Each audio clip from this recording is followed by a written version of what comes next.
What up? And well met. I'm Mulatto Rants with Muscle and Magicka. And you, my friend, just accepted a quest. I think it's safe to say that we've been gearing up for this fight for a while now here on the channel. You need to make sure you're eating 6 meals a day, 2 hours in between each meal to make sure you keep your metabolic fire stoked. Otherwise, your metabolism drops and you start burning muscle. And of course, you've got the people in the middle who eat every 2 hours on the hour, never miss the anabolic window, and they don't even know how to properly squat. Oh boy, 3 a.m. I'm sorry, I don't know how that last one got in there. Unfortunately, when it comes to meal frequency, there's really no one-size-fits-all answer. Oh wait, yeah there is. It's just a little longer and only comes in one color. So, open up your equipment slots, and let's go.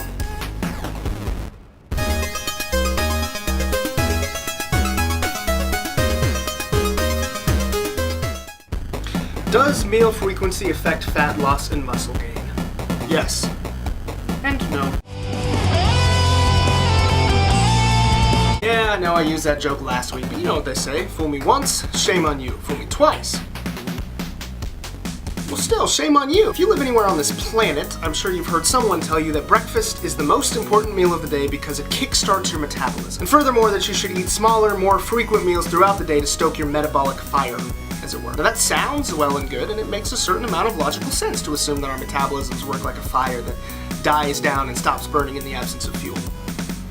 Except that they don't. I think it's likely that when most people make this analogy, they're inadvertently referring to the thermic effect of food, which is basically the energy expenditure that results from your body digesting, absorbing, and processing nutrients, or in other words, the calories that you burn just from eating. What they fail to realize is the fact that even though the acute thermic effect of a given meal will change depending on the size of the meal, the overall caloric burn for the day is going to be the same no matter how you choose to distribute them, assuming you ate the same amount of calories. The only difference is that instead of looking like 1 or 2 large blips, it may look like 5 or 6 smaller blips. In other words, based on the data, we can conclusively say that as far as fat loss and muscle and strength gain are concerned, it really doesn't make much of a difference. However, just because meal frequency doesn't directly affect body composition, doesn't mean it's completely irrelevant either. Now, what is important, as we have often discussed, and as we will continue to beat like a dead horse,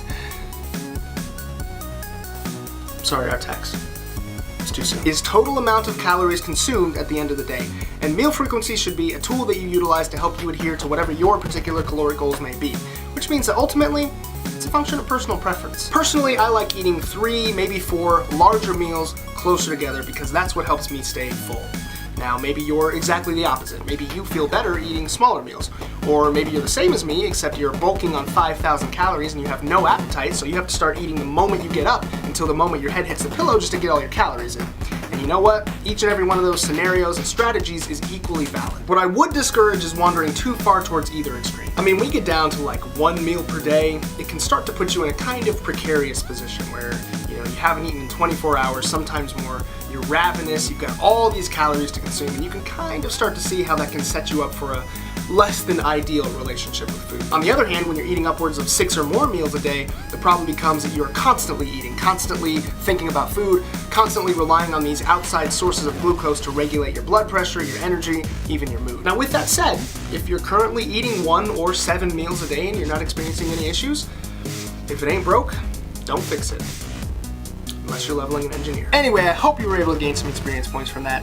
As always, please don't hesitate to let me know if there's any particular topic or maybe a game or a character that you'd like me to cover in a future quest. Until next time, Mulatto Rants,